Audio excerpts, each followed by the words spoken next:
क्यों? अब देश के 18वें सेना प्रमुख को भी तुम देश का गद्दार और एंटी नेशनल कहोगे? क्योंकि जो पुलवामा हमला हुआ था जिसमें हमारे 40 जवान शहीद हो गए थे, क्या आप जानते हैं कि देश के 18वें सेना प्रमुख जनरल शंकर रॉय चौधरी ने सीधे तौर पर 2 लोगों पर इसकी जिम्मेदारी ठहराई है। देश के प्रधानमंत्री नरेंद्र मोदी और देश के राष्ट्रीय सुरक्षा सलाहकार अजीत डोभाल।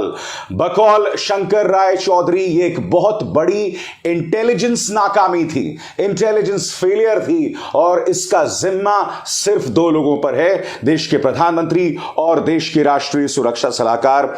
उन्होंने क्या क्या कहा दोस्तों, मैं चाहूंगा आप ध्यान से इस बात को सुने क्योंकि यह बात बहुत अहम है। ये देश के 18वें सेना प्रमुख बोल रहे हैं। उन्होंने टेलीग्राफ को दिए गए इंटरव्यू में क्या कहा, आपके स्क्रीन पर 78 वाहन थे जिनमें 2500 जवान थे।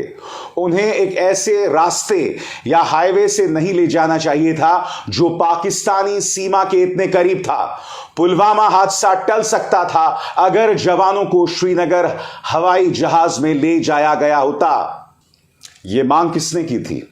यह मांग सीआरपीएफ ने की थी, मगर इस मांग को अनसुना कर दिया था देश के गृह मंत्रालय ने। यही बात सत्यपाल मलिक ने भी कही थी।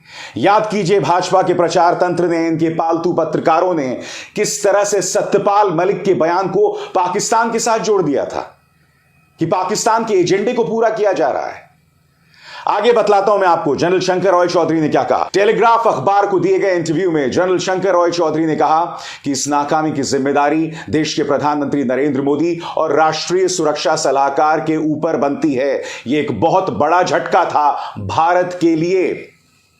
स्केदिंग वर्ड्स, एक तरह से कहा जा सकता है कि बहुत ही कड़ी शब्दावली का इस्तेमाल यहां जनरल शंकर रॉय चौधरी कर रहे हैं। याद कीजिए जम्मू कश्मीर के पूर्व राज्यपाल सत्यपाल मलिक ने कहा क्या था करण थापर को दिए गए अपने इंटरव्यू में, और यही बात उन्होंने एक और पत्रकार प्रशांत टंडन को भी कही थी। मैं चाहूंगा कि आप सुने द वायर को दिए गए इंटरव्यू में दरअसल उन्होंने कहा क्या था, और उसी बात की गूंज अब जनरल शंकर रॉय चौधरी के बयानों में भी सुनाई पड़ रही है। सुनिए।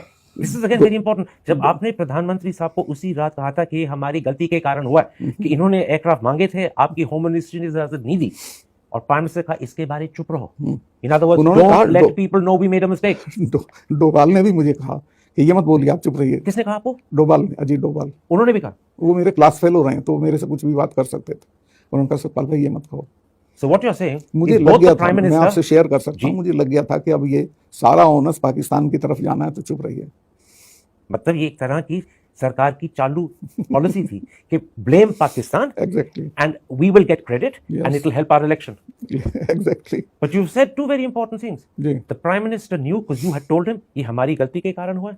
मुझे बिल्कुल याद है, he was in national Corbett park, अपना शूटिंग करा रहे थे, वहाँ फोन नहीं होता है, वहाँ से बाहर निकल के ढाबे से उन्होंने मुझे फोन किया, सतपाल क्या हुआ? मैं कहा साहब ऐसा ऐसा हुआ, मैं तो बहुत दुखी हूँ, ये सिर्फ हमारी गलती से हुआ, अगर हम एयरक्राफ्ट दे देते तो ये नहीं होता। तो उन्होंने कहा कि इस पर चुप रहिए आप।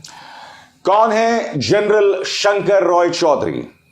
वो देश के 18वें सेना प्रमुख थे। उन्हें परम विशिष्ट सेवा मेडल मिला था। बात वहां नहीं रुकी। 1991-92 जो कि एक बहुत ही अहम वक्त था कश्मीर के इतिहास में, उस वक्त वो जम्मू कश्मीर में 16 कोर के प्रमुख थे, कमांडर थे। आपके स्क्रीन पर जनरल शंकर रॉय चौधरी 1994 से 1996 के बीच देश के 18वें सेना प्रमुख थे। सेना को इन्होंने अपनी जिंदगी के 40 साल दिए। वो 1991-92 में जम्मू कश्मीर में 16 कोर के कमांडर थे। अपने इंटरव्यू में वो और भी कई अहम बातें कहते हैं दोस्तों, और चूंकि उन्होंने सेना को 40 साल दिए हैं इसलिए उनके एक एक शब्द के मायने हैं।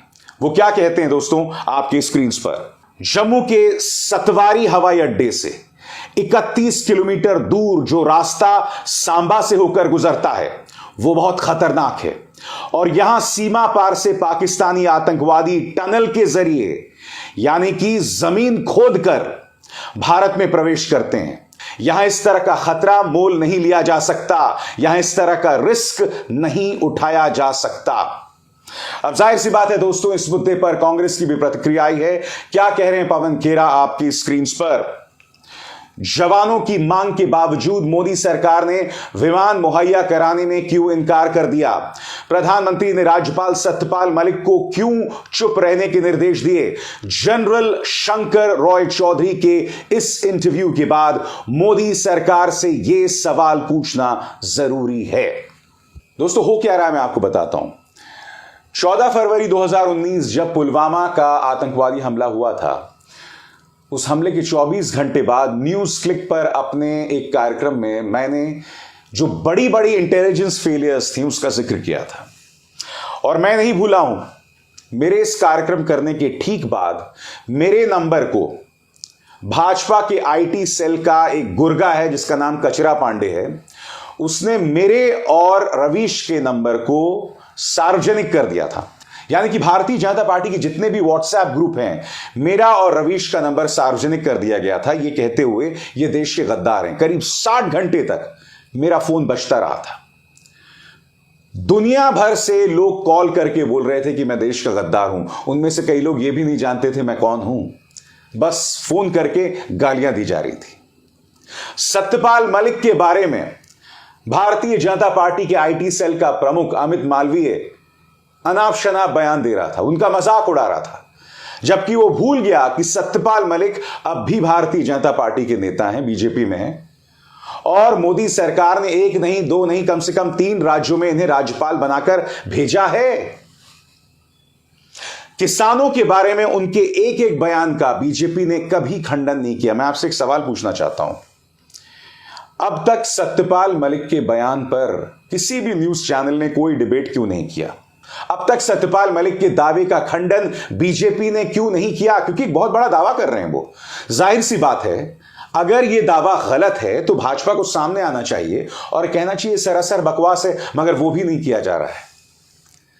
चलिए, अभिसार शर्मा हो या पूर्व राज्यपाल सत्यपाल मलिक हो, उन्हें आप गाली दे सकते हैं, उनके बारे में आप अनाप शनाप बक सकते हैं, मगर क्या जनरल शंकर रॉय चौधरी, जिन्हें परम विशिष्ट सेवा मेडल मिला है, क्या उनकी बात को भी खारिज किया जा सकता है?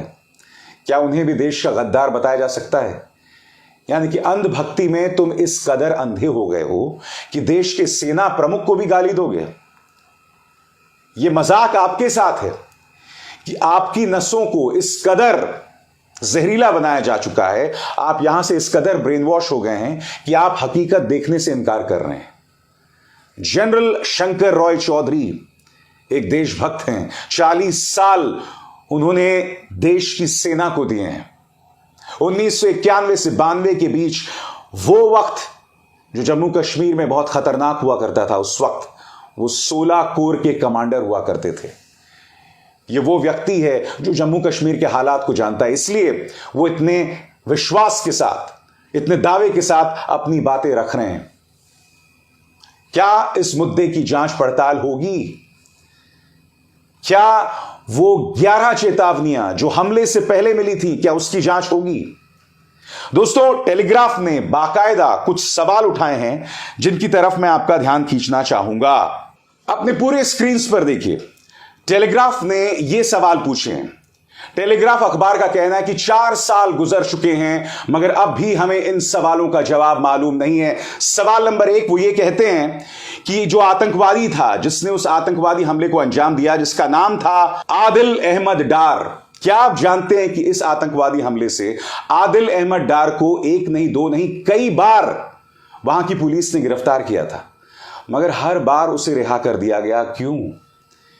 क्या सुरक्षा एजेंसीज को इस बात का आभास नहीं था कि किस तरह से यह व्यक्ति इतने बड़े आतंकवादी हमले को अंजाम दे सकता है? जब आप किसी को इंटेरोगेट करते हैं, जब आप किसी से बातचीत करते हैं, तो क्या इस बात की आपको भनक नहीं लगती? पहला सवाल तो वो अपने आर्टिकल के जरिए ये पूछ रहे हैं। दूसरा सवाल जो आपके स्क्रीन पर है, आखिर 2500 सीआरपीएफ जवानों के काफिले को हवाई जहाज मुहैया क्यों नहीं कराया गया था? सवाल नंबर 3, करीब 78 वाहन जा रहे थे दोस्तों, 78 वाहन, जिसमें 2500 जवान शामिल थे।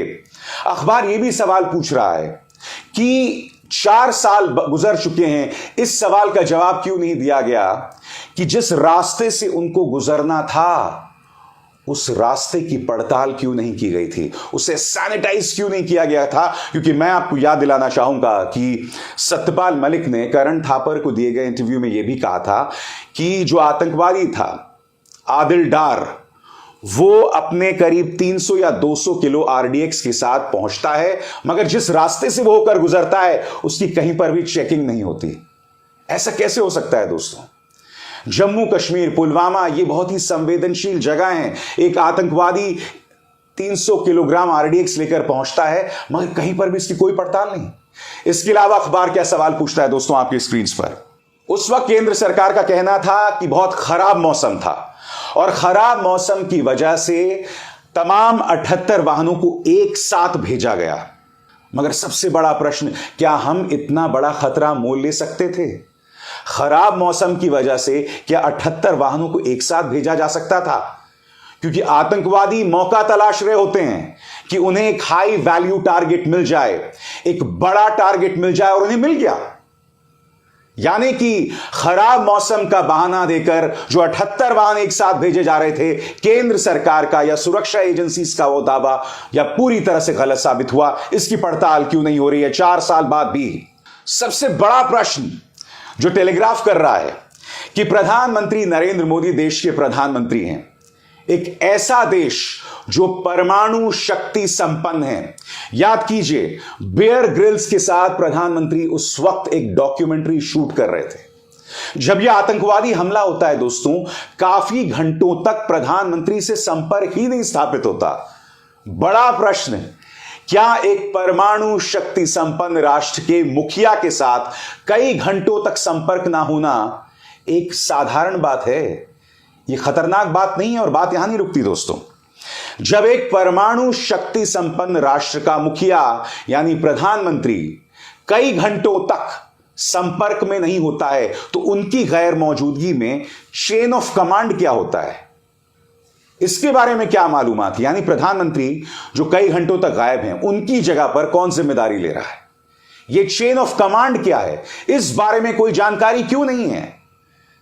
4 साल गुजर चुके हैं दोस्तों, मगर अब भी ये सवाल मुंह बाहे खड़े हैं और इनका जवाब कोई नहीं देना चाहता है। और जो ये सवाल पूछता है उसे देशद्रोही बता दिया जाता है। क्यों? क्या तुम जनरल शंकर रॉय चौधरी को भी देशद्रोही बताओगे? मजाक तुम पर है। The joke is on you. Abhisar Sharma को दीजिए इजाजत। नमस्कार।